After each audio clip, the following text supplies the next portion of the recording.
Job 28. There is a mine for silver, and a place where gold is refined. Iron is taken from the earth, and copper is smelted from ore. Mortals put an end to the darkness. They search out the farthest recesses, for ore in the blackest darkness. Far from human dwellings they cut a shaft, in places untouched by human feet. Far from other people they dangle and sway. The earth, from which food comes, is transformed below as by fire. Lapis lazuli comes from its rocks, and its dust contains nuggets of gold.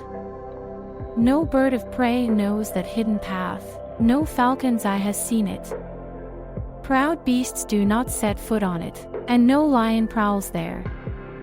People assault the flinty rock with their hands, and lay bare the roots of the mountains. They tunnel through the rock, their eyes see all its treasures. They search the sources of the rivers, and bring hidden things to light. But where can wisdom be found? Where does understanding dwell? No mortal comprehends its worth. It cannot be found in the land of the living. The deep says, "It is not in me." The sea says, "It is not with me." It cannot be bought with the finest gold, nor can its price be weighed out in silver. It cannot be bought with the gold of Ophir, with precious onyx or lapis lazuli. Neither gold nor crystal can compare with it, nor can it be had for jewels of gold. Coral and jasper are not worthy of mention. The price of wisdom is beyond rubies. The topaz of Cush cannot compare with it. It cannot be bought with pure gold. Where then does wisdom come from? Where does understanding dwell? It is hidden from the eyes of every living thing, concealed even from the birds in the sky. Destruction and death say, "Only a rumor of it has reached our ears." God understands the way to it, and He alone knows where it dwells, for He views the ends of the earth, and sees everything under the heavens. When He established the force of the wind, and measured out the waters, when He made a decree for the rain, and a path for the thunderstorm, then He looked at wisdom and appraised it. He confirmed it and tested it. And He said to the human race, "The fear of the Lord, that is wisdom, and to shun evil is understanding." Job 29. Job continued his discourse. How I long for the months gone by, for the days when God watched over me, when His lamp shone on my head, and by His light I walked through darkness. Oh, for the days when I was in my prime, when God's intimate friendship blessed my house, when the Almighty was still with me, and my children were around me, when my path was drenched with cream, and the rock poured out for me streams of olive oil. When I went to the gate of the city, and took my seat in the public square, the young men saw me and stepped aside, and the old men rose to their feet. The chief men refrained from speaking, and covered their mouths with their hands. The voices of the nobles were hushed, and their tongues stuck to the roof of their mouths. Whoever heard me spoke well of me, and those who saw me commended me, because I rescued the poor who cried for help, and the fatherless who had none to assist them. The one who was dying blessed me. I made the widow's heart sing. I put on righteousness as my clothing. Justice was my robe and my turban. I was eyes to the blind, and feet to the lame. I was a father to the needy. I took up the case of the stranger. I broke the fangs of the wicked, and snatched the victims from their teeth. I thought, I will die in my own house. My days as numerous as the grains of sand. My roots will reach to the water, and the dew will lie all night on my branches. My glory will not fade, the bough will be ever new in my hand. People listened to me expectantly, waiting in silence for my counsel. After I had spoken, they spoke no more. My words fell gently on their ears. They waited for me as for showers, and drank in my words as the spring rain. When I smiled at them, they scarcely believed it. The light of my face was precious to them. I chose the way for them and sat as their chief. I dwelt as a king among his troops. I was like one who comforts mourners. Job 30.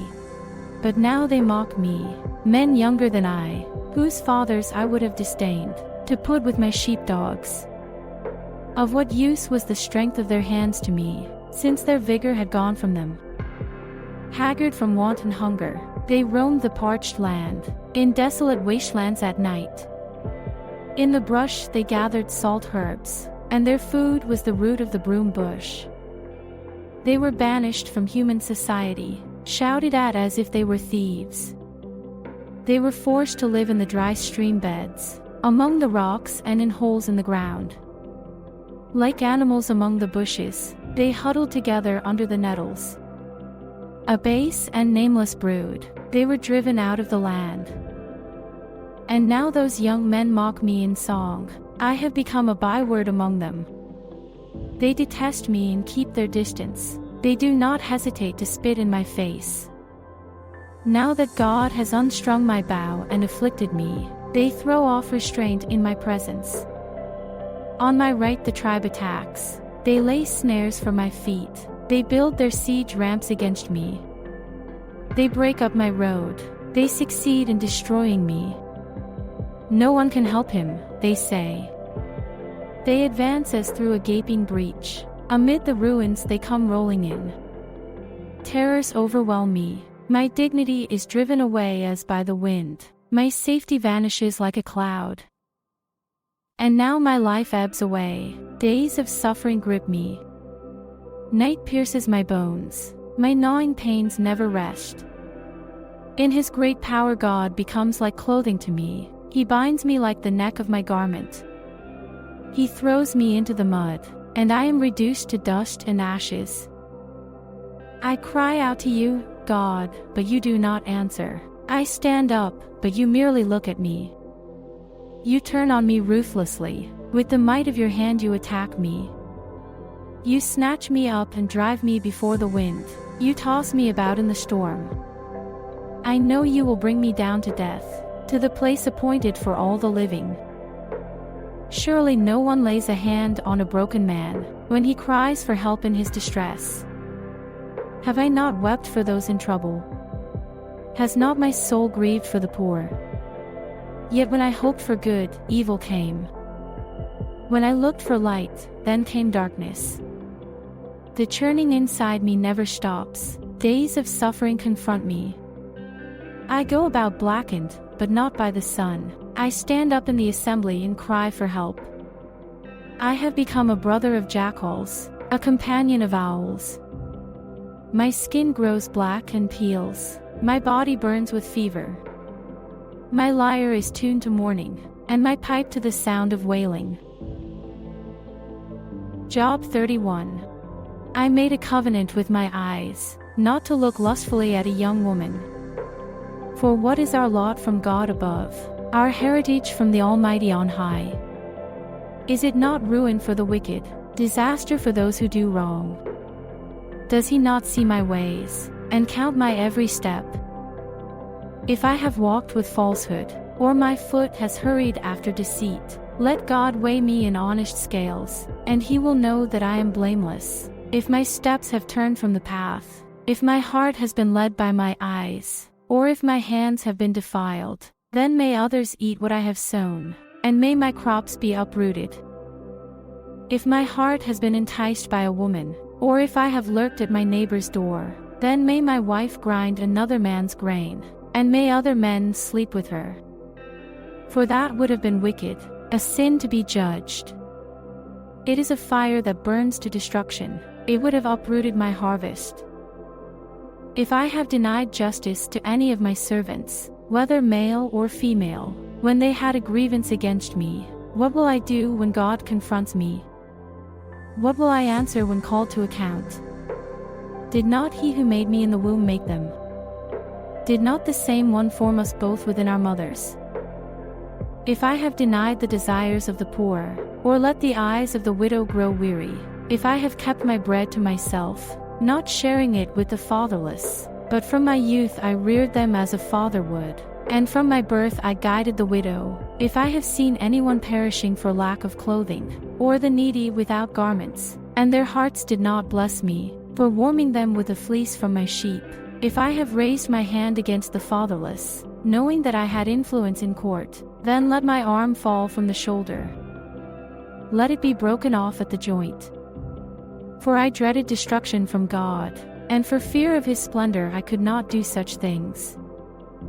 If I have put my trust in gold, or said to pure gold, you are my security, if I have rejoiced over my great wealth, the fortune my hands had gained, if I have regarded the sun in its radiance, or the moon moving in splendor, so that my heart was secretly enticed, and my hand offered them a kiss of homage, then these also would be sins to be judged, for I would have been unfaithful to God on high.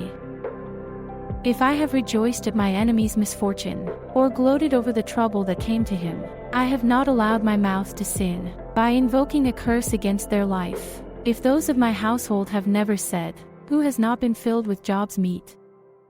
But no stranger had to spend the night in the street, for my door was always open to the traveler. If I have concealed my sin as people do, by hiding my guilt in my heart, because I so feared the crowd, and so dreaded the contempt of the clans, that I kept silent and would not go outside. Oh, that I had someone to hear me. I sign now my defense, let the Almighty answer me. Let my accuser put his indictment in writing. Surely I would wear it on my shoulder, I would put it on like a crown.